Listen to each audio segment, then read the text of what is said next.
Good morning mga kabiyahero. Ngayon, babiyahe na naman tayo. Ayun, kayod kalabaw na naman to. May panggasto pang araw-araw. Dahil sa ngayon, daming bayarin. Mamahal namang bilihin ngayon. Dito tayo ngayon sa Makapagal. Kakatapos na natin mag-drop ng mga sakay natin. Ayun, napapansin ko sa unahan, may mga MMDA. Ayun, may mga motor na pinapara. Di natin alam kung ano yung violation ng mga to. Pero lagi kong napapansin, halos mga motor na lang. O, ayan o. MMDA. Di natin alam kung anong violation nila. Pinapara yung mga motor. Halos, kita mo naman, mga motor lang. Kahit sa checkpoint, di ba? Halos tayong mga nakamotor na lang. Yun lang pinag-iinitan lagi.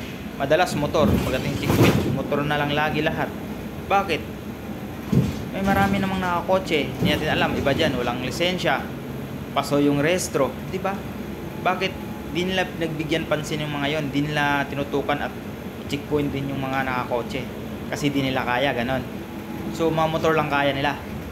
Tayo lang mga kabiyahero, na pagsalita lang ako na ganon dahil parang nakaka-unfair sa mga nakamotor. So, ride safe po palagi. Ingat sa biyahe.